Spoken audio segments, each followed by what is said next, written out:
ममता का सवाल भी रहते हैं अहमदाबाद से, पूछ रही है गोल्ड ज्वेलरी के बजाय गोल्ड कॉइन खरीदना कितना समझदारी भरा है। मैम गोल्ड ज्वेलरी, सपोज कोई फिजिकल गोल्ड लेना चाहता है लेकिन ज्वेलरी के फॉर्म में नहीं लेना चाहता है, कॉइन लेगा तो कितना समझदारी भरा ये ऑप्शन हो सकता है? आजकल कॉइन्स जो है गोल्ड के, वो हमें 0.1 ग्राम से अवेलेबल है टू ऑलमोस्ट 100 ग्राम्स तक। तो बहुत बड़ी वैरायटी मिलती है गोल्ड कॉइन्स की। अगर आज की करंट प्राइसेस देखें 1,20,000 जो 10 ग्राम का रेट है, उस हिसाब से आप देखेंगे तो 1500 में आपको 1200 से 1500 में 0.1 ग्राम का भी गोल्ड का कॉइन मिलता है।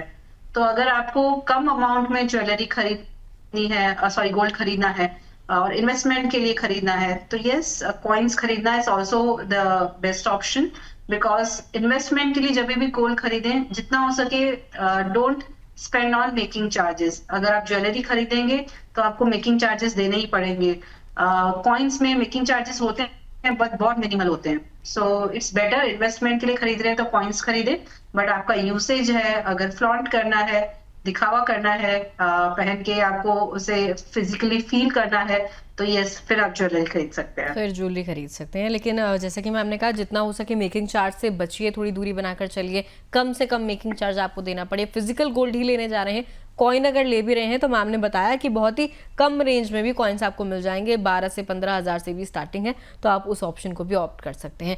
इसके अलावा कोलकाता से आन्या मजूमदार का सवाल लेते हैं, कह रही हैं हमारे पास विरासत में गोल्ड है। फिर तो आन्या जी आप बहुत लकी हैं आज के टाइम में, और पूछ रही हैं क्या पुराने गोल्ड को बेचना सही रहेगा। मैम क्या आपकी राय है, इन्हें पिछली पीढ़ियों से गोल्ड मिला है, क्या सही है अगर उसको बेचने का सोच रही हैं तो? अभी आई वुड से आप अपना ऑब्जेक्टिव डिसाइड कीजिए, अभी आपको न्यू ज्वेलरी की जरूरत है कि नहीं है। अगर नहीं है तो आप मत बेचिए, उसे रहने दीजिए। अगर आपको जरूरत है, आपके घर में शादी ब्याह है, आपको न्यू ज्वेलरी खरीदनी है, तो यस, पुराना गोल्ड बेचकर आप न्यू डिजाइन ले सकते हैं। जितना आप लंबा होल्ड करेंगे गोल्ड को, उतना ही बेटर आपको रिटर्न मिलेगा। जिस टाइम पे आपको जरूरत हो तभी ही आप पुराना गोल्ड निकालने का सोचिए, अदरवाइज उसको रख दीजिए। अगर आपको 5 साल के बाद जरूरत है ज्वेलरी की, तो 5 साल के बाद बेचेंगे तो शायद प्राइसेस यहाँ से और डबल हो चुकी होगी। तो पेशेंस जो है, पेशेंस इज द की। मुझे लगता है गोल्ड में जब इन्वेस्टमेंट होती है तो जितना पेशेंस बना के चलेंगे उतना ज़्यादा आपको जो है बाद में रिटर्न कह लीजिए मिलेगा, उतना ज़्यादा फायदा मिलेगा। मैम वैसे आजकल जिस तरीके से आन्या का सवाल था, कई महिलाएं जो है पुराने गहनों को एक्सचेंज करके नया सोना खरीदती हैं, क्या ये सही ऑप्शन होता है, फिर इसमें कहीं ना कहीं कुछ नुकसान छिपा होता है? यस, जिस तरह से गोल्ड की प्राइसेस बढ़ी है, अफोर्डेबिलिटी काफी कम हो गई है इंडिया में। हमें इंडिया में क्या, पूरे वर्ल्ड में किसी को भी गोल्ड खरीदना हो तो अफोर्डेबल कम हो गया है पहले जितना अफोर्डेबल था। क्योंकि जैसे मैंने पहले ही बताया, इनकम्स वही है, पर ये स्पेंडिंग जो है गोल्ड की वो बढ़ गई है। तो कई लोगों के पास ऑप्शन नहीं है, अगर उनको खरीदनी है ज्वेलरी तो वो अपना पुराना गोल्ड, पुरानी डिजाइन्स बेचकर, वो जो सोचते हैं कि लॉकर्स में पड़ा हुआ है, इट्स बेटर वो बेच के हम नया खरीदें, क्योंकि वो पहले का लिया हुआ गोल्ड वैसे भी कम प्राइजेस में होगा, तो उन्हें एक्स्ट्रा स्पेंडिंग नहीं करनी पड़ेगी। उसी रेट्स में अगर आपको न्यू डिजाइन मिल जाती है तो आप जरूर कर सकते हैं। इट ऑल डिपेंड्स कि आपका रिक्वायरमेंट क्या है, नीड क्या है। अगर आपको जरूरत है अभी ज्वेलरी की, तो आप पुराना गोल्ड बेचकर नया खरीदिए, that is a good way. Afford नहीं कर सकते हैं तो यही ऑप्शन बचता है।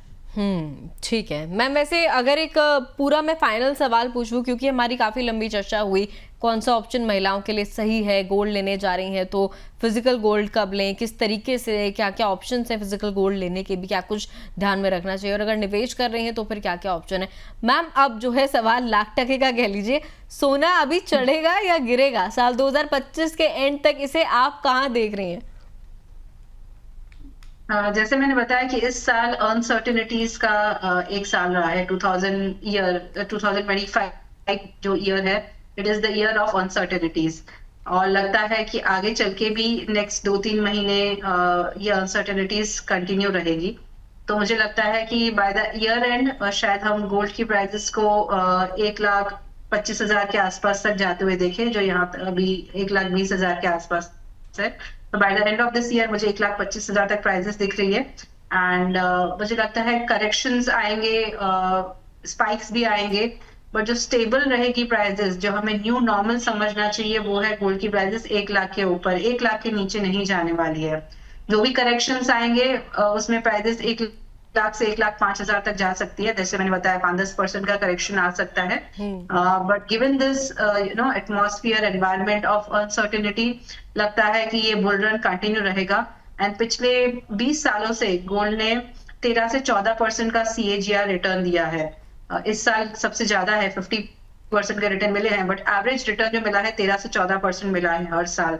तो एक्सपेक्टेड है आगे भी वही चीज कंटिन्यू रहेगी। नेक्स्ट ईयर भी हम देखेंगे प्राइजेस और 15-20% शायद बढ़ जाए। तो stay invested, and I would say कि स्टैगर्ड वे में इन्वेस्ट कीजिए, वो सबसे बेस्ट रहता है। डिजिटल गोल्ड में कीजिए या गोल्ड ETF में कीजिए, जो भी तरीके से कीजिए, बस स्टैगर्ड वे में कीजिए। That is the best strategy to stay invested in gold. ठीक है मैम। मैम वैसे ये तो आपने इन्वेस्टमेंट के उससे बताया, लेकिन महिलाओं के लिए जो है स्मार्ट और सुरक्षित गोल्ड शॉपिंग स्ट्रैटेजी क्या होनी चाहिए अभी, जिससे मतलब एक बिलीफ भी बना रहे अगर त्योहार में ले रही हैं तो, और इन्वेस्टमेंट दोनों हो जाए।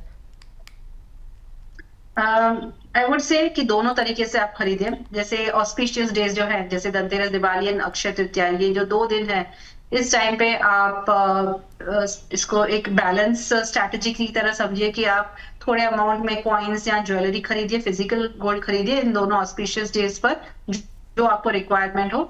एंड बाकी पूरा साल आप स्टैगर्ड वे में SIP कीजिए, डिजिटल गोल्ड में या फिर गोल्ड ETFs में।